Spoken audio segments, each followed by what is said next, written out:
मित्रों, पतिव्रता नारी जो होती है उनमें साक्षात माँ दुर्गा का वास होता है।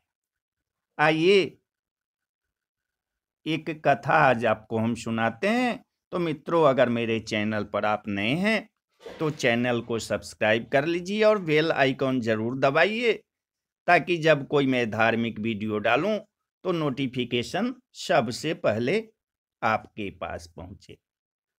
किसी नगर में एक कौशिक नाम का क्रोधी और निष्ठुर ब्राह्मण रहता था, और उस ब्राह्मण को कोढ़ की बीमारी थी। और ब्राह्मण की पत्नी शांडली जो थी वो माँ दुर्गा की बड़ी भक्त थी, और वह बड़ी पतिव्रता स्त्री थी और कोढ़ से सरे गले पति को सर्वश्रेष्ठ पुरुष और पूजनीय समझती थी। एक रात वह अपने पति को कंधे पर लाद कर कहीं लेकर जा रही थी। रास्ते में मांडव्य मुनि को उसके पैरों की ठोकर लग गई। मांडव्य ऋषि क्रोधित हुए और शाप दे दिया, मूर्ख स्त्री, तेरा पति सूर्योदय होते ही मर जाएगा। ऋषि के शाप को सुनकर सांडली बोली, महाराज, भूल से मेरे पति का पैर आपको लगा, जानबूझकर मैंने आपका अपमान नहीं किया, फिर भी आपने मुझे शाप दे दिया। मैं भी शाप देती हूं कि जब तक मैं न कहूं तब तक सूर्य ही उदय न हो। मांडव्य आश्चर्य में पड़े खड़े थे।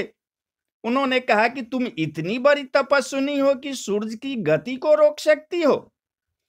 सांडनी बोली कि मैं तो भगवती की शरणागत हूं, वही मेरे पतिव्रत धर्म की रक्षा करेंगी। उसकी बात निष्फल नहीं रही। सूर्य अगली सुबह से लेकर 10 दिन तक नहीं निकले। सारे ब्रह्मांड में त्राहिमाम हो गया। देवताओं को बड़ी चिंता हुई। वे अनुसुईया जी के पास पहुंचे। अनुसुईया जी सबसे बड़ी पतिव्रता स्त्री थी। उनका प्रभाव देवों से भी अधिक था।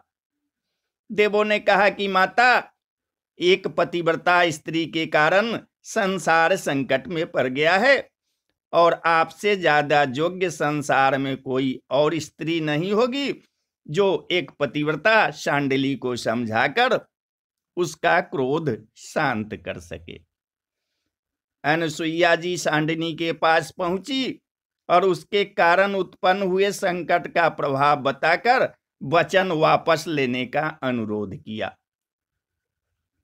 अनुसुईया जी ने कहा, तुम्हारे पति के मृत्यु के बाद उन्हें फिर से जीवित और स्वस्थ करने का मैं वचन देती हूं।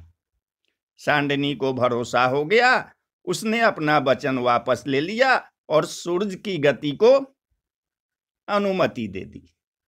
सूर्योदय के साथ ही मांडव्य के शाप के कारण उसका पति मर गया। अनुसुईया जी ने सूर्य का आह्वान करके हुए कहा, मेरे पतिव्रत में यदि शक्ति है तो आप इसे मृत पुरुष को पुनः जीवन, स्वास्थ्य और 100 वर्षों तक सुखद गृहस्थ जीवन का आशीर्वाद दीजिए। मांडव्य ने भी इसे अपने अहं का प्रश्न बना लिया और बोला कि मेरे सांप को कोई काट नहीं सकता, इसे जीवित करने का प्रयास करना व्यर्थ है। अनुसुईया जी ने भगवती का स्मरण किया, माता मेरी लाज रख। मांडव्य का अहंकार चूर कर अनुसुईया जी माता की स्तुति करने लगी। माता वहां प्रकट हुई और कौशिक को जीवन और स्वास्थ्य प्रदान किया। मांडव्य का अहंकार समाप्त हो गया। तो मांडव्य ऋषि बोले कि आज मैंने 2 पतिव्रता नारियों की शक्ति देख ली। पतिव्रता स्त्रियों में स्वयं भगवती का वास होता है। तो बोलिए जय माता दी, जय माता दी।